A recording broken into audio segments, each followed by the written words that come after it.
Good morning. It was a ritual-filled week. I didn't have time for any of my normal activities. Lesser Hippias. So I'm still where we left off with the lesser Hippias in any way. I don't know if that's how I should pronounce it. Eutychus speaks. But I do not think, Socrates, that Hippias will require any entreaty of mine, for he has already said that he will refuse no man. Did you not say so, Hippias? Hippias. Yes, I did. But then Eutychus, Socrates is always troublesome in an argument and appears to be dishonest. Appears to be dishonest. Why dishonest? Socrates. Excellent, Hippias. I do not do so intentionally.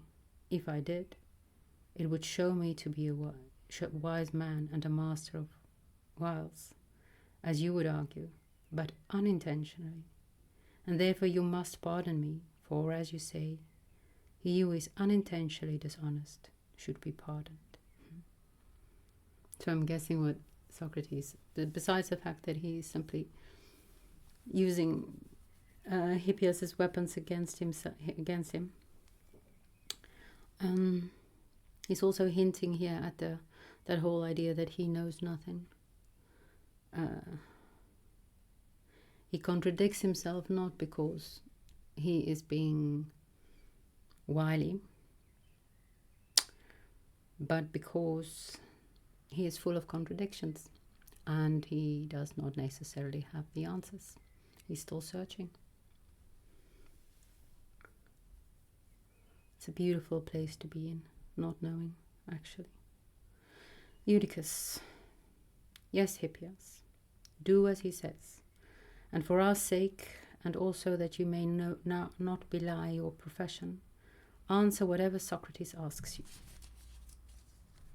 Hippias. I will answer as you request me, and do you ask whatever you like. Socrates.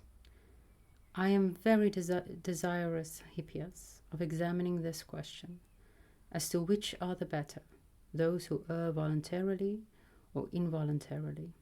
And if you will answer me, I think that I can put you in the way of approaching the subject. You would admit, would you not, that there are good runners? Yes. And there are bad runners. Yes. And he who runs well is a good runner, and he who runs ill is a bad runner. Very true.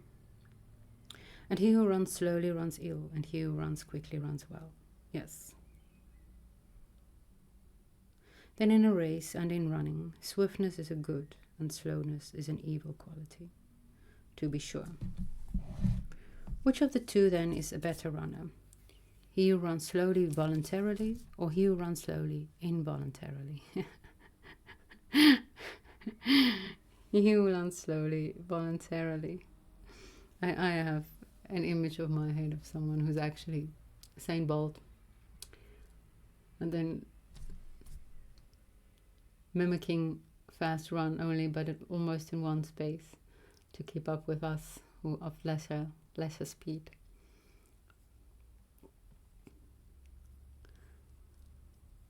And is not running a species of doing? Certainly. And if a species of doing, a species of action? Yes. Then he who runs badly does a bad and dishonorable action in a race. Yes, a bad action certainly. And he who runs slowly runs badly. Yes. Then the good runner does this bad and disgraceful action voluntarily, and the bad involuntarily. That is to be inferred. Then he who involuntarily does evil action is worse in a race than he who does them voluntarily. Yes, in a race. Well, but what about a wrestling match? Which is the better wrestler? He who falls voluntarily or involuntarily? He who falls voluntarily, doubtless. And is it worse and more dishonorable at a wrestling match to fall or to throw another? To fall. Then at a wrestling match, he who voluntarily does base and dishonorable action is a better wrestler than he who does them involuntarily. That appears to be the truth.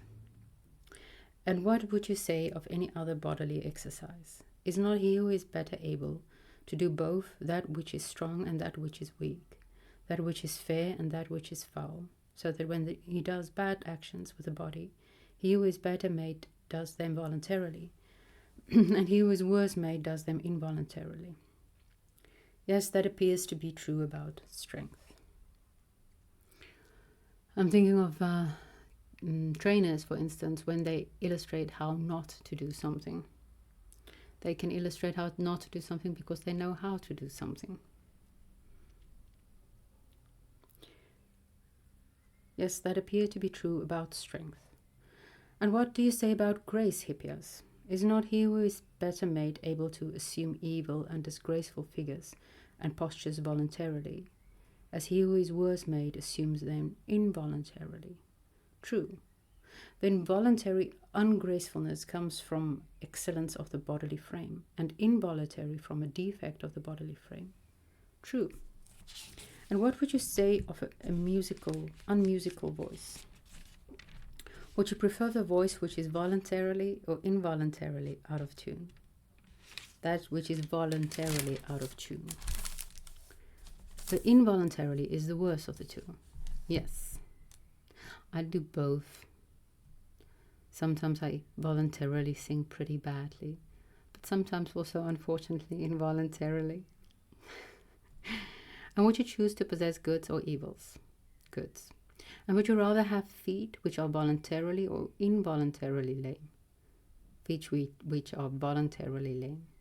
But is not lameness a defect or deformity? Yes. And is not blinking a defect of the eyes? Yes. And would you rather always have eyes with which we might voluntarily blink and not see, or with which we might involuntarily blink?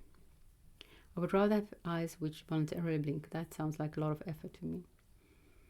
Then in your own case you deem that which voluntarily acts ill better than that which involuntarily acts ill.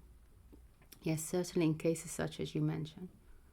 And does not the same hold of ears, nostrils, mouth, and all other senses?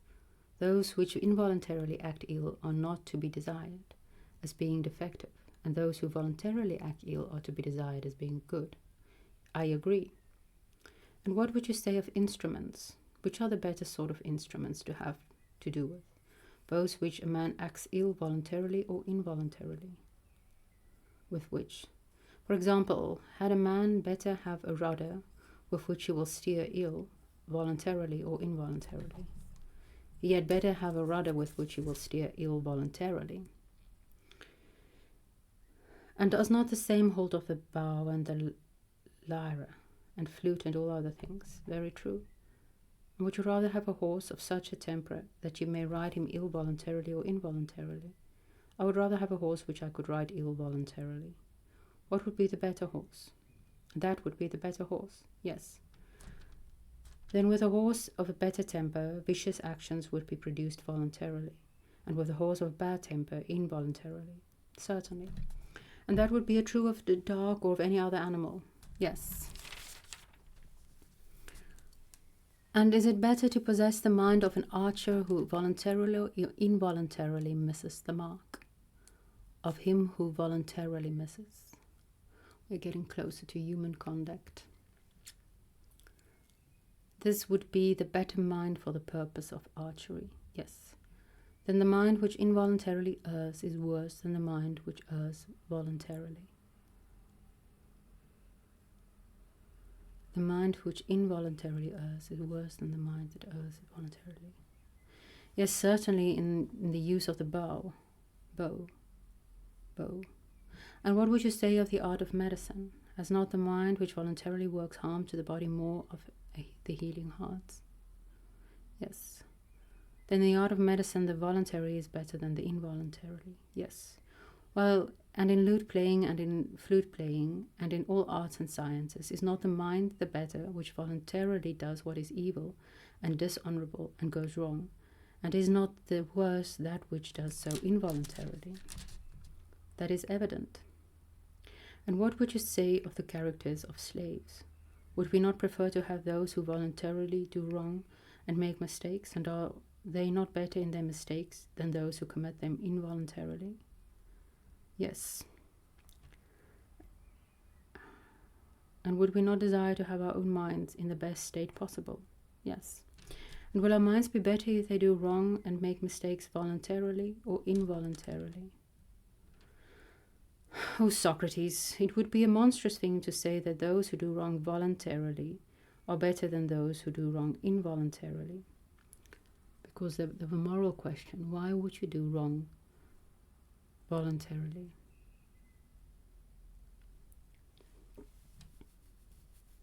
And yet that appears to be the only inference. I do not think so. The only reason why it is better to be able to voluntarily or do wrong, is not then the wrong word, exactly the wrong word, to do wrong, is the matter of agency again, power, because it is in your ability, in your power, in your agency to act as you choose. To what extent do we have that, actually? I'm not sure.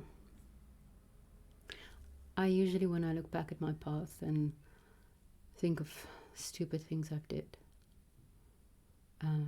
wrongs I committed, I don't necessarily regret and condemn myself. I'm more inclined to look at that person who I was and think, well, she couldn't really have done anything else. She didn't have the necessary agency yet to act in any other way. So she was involuntarily doing wrong. And that does indeed bring forgiveness with it. And then the only thing, of course, we can do then is to try to cultivate agency so that the future us will not make the same mistakes.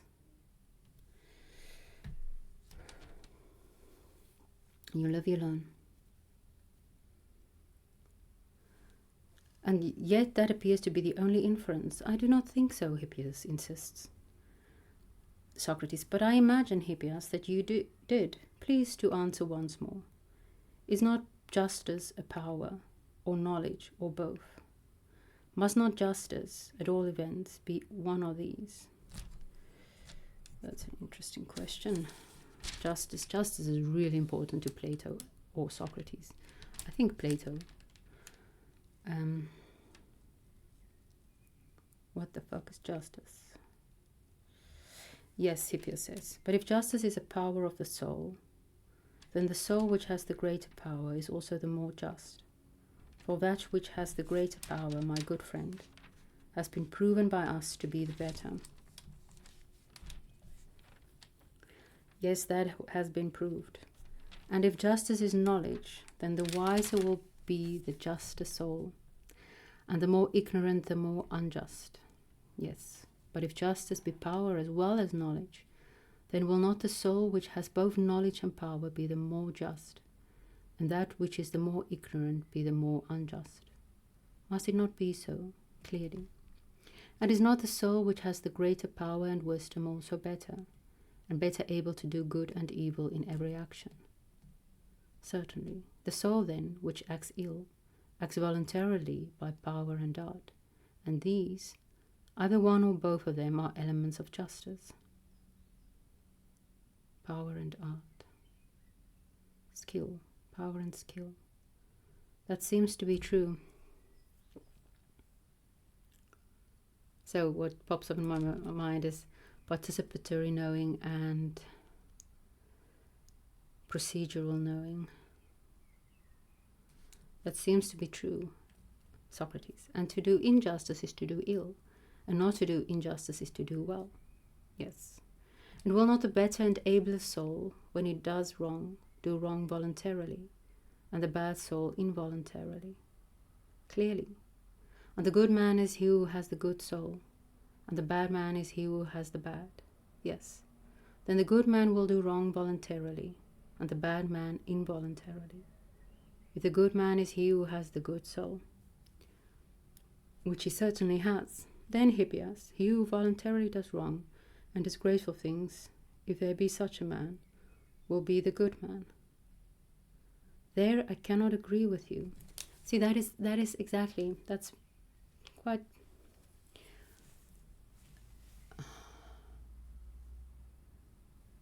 it makes sense. The argument flows so flowy. But then at a certain point it's like, the good man who does bad involuntarily. Socrates, nor can I agree with myself, Hippias, and yet that seems to be the conclusion which, as far as we can see at present, must follow from our argument.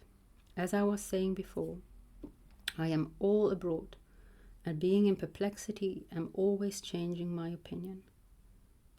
Now that I or any ordinary man should wander in perplexity is not surprising, but if you wise men also wander, and we cannot come to you and rest from our wandering, the matter begins to be serious, both to us and to you.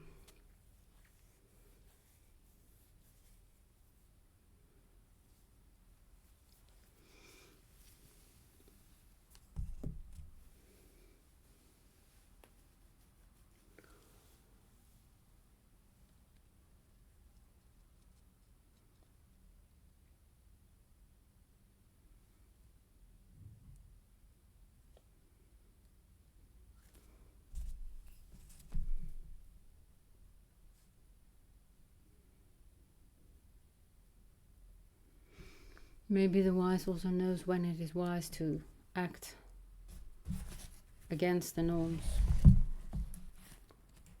I don't know. That whole idea of